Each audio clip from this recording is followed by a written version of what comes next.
एक बड़ा घिनौना सच एप्स्टीन फाइल के जरिए एप्स्टीन के जो मेल्स हैं उनसे सामने आया है, जिसने कहीं ना कहीं मुस्लिम वर्ल्ड को शर्मसार कर दिया है।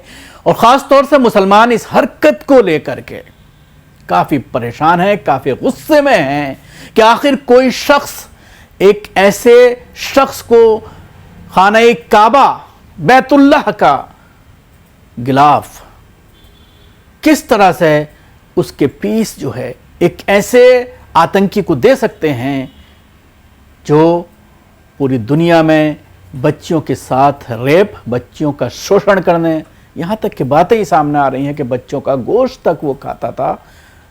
ये सारी चीज़ें काफ़ी दिल दहला देने वाली हैं, जो उसको लेकर के जो खुलासे हो रहे हैं, जिसको लेकर के लोग उसको थू थू कर रहे हैं, और जिन लोगों के उससे ताल्लुकात हैं वो भी कहीं ना कहीं कटघरे में खड़े नज़र आ रहे हैं। और बहुत सारे नेताओं ने अपने पदों से इस्तीफ़ा देना पड़ा है, जहाँ पर लोग जवाबदेही जहाँ पर होती है। हमारे देश में तो अभी तक उसको कबूल भी नहीं किया जा रहा है। मोदी की जो तस्वीरें उसके साथ सामने आई हैं उसको नकारा जा रहा है पूरी तरह से। लेकिन ये बड़ा चौंकाने वाला मामला है और बड़ा शेमलेस है, मुसलमानों के लिए शर्मिंदा करने वाला है कि आखिर इसको काबे के गिलाफ क्यों भेजे गए। अगर कोई घर पर लेकर आता है, जो खाने काबा का जब गिलाफ चेंज किया जाता है, बदला जाता है, तो पूरी दुनिया से मेहमानों को बुलाया जाता है और उनको उसका टुकड़े कर करके वो गिलाफ दिए जाते हैं, गिलाफ के टुकड़े दिए जाते हैं।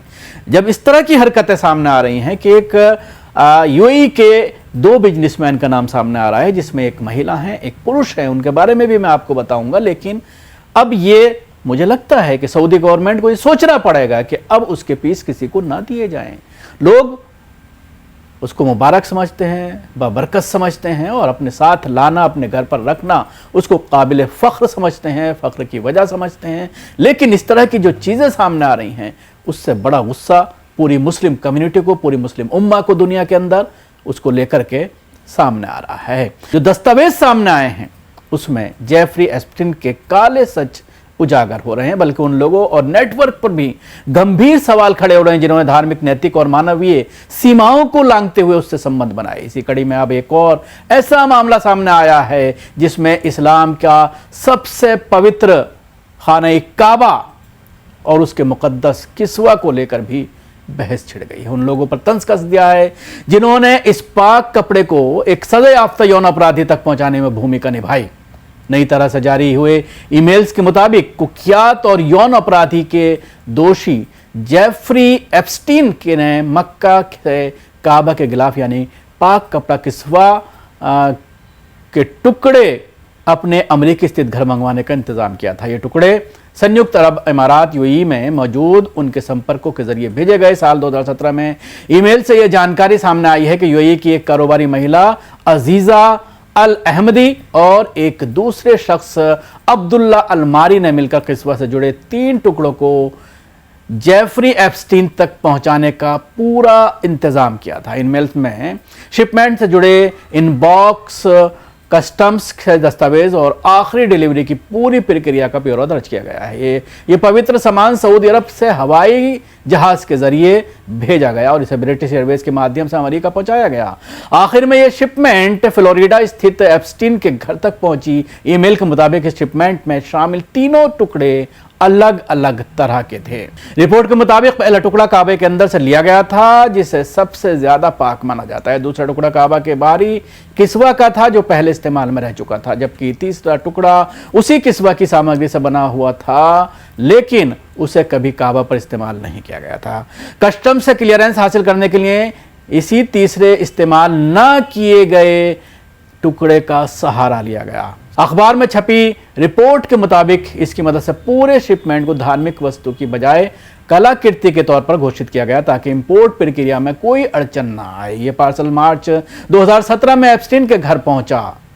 यह वही समय था जब वो अपने यौन अपराधों के मामले में जेल की सजा पूरी कर चुका था। एक ईमेल में अजीजा अल अहमदी ने किस्वा की धार्मिक अहमियत को बयान करते हुए लिखा है कि यह काला कपड़ा कम से कम 1 करोड़ मुसलमानों के जरिए छुआ गया होगा, जिसे सुन्नी, शिया और अन्य फिरकों के लोग ने जो है छुआ था। उन्होंने लिखा कि लोग काबा का 7 बार तवाफ करते हैं, फिर जितना हो सके इस कपड़े को छूने की कोशिश करते हैं और इस पर अपनी दुआएं, ख्वाहिशें, आंसू और उम्मीदें छोड़ते हैं, इस विश्वास के साथ कि उनकी दुआएं कबूल होंगी। हालांकि इन मेल्स में यह साफ नहीं हो पाया है कि अल-अहमदी की एप्स्टीन से पहचान कैसे हुई है। एप्स्टीन इस पवित्र कपड़े को क्यों अपने पास रखना चाहता था।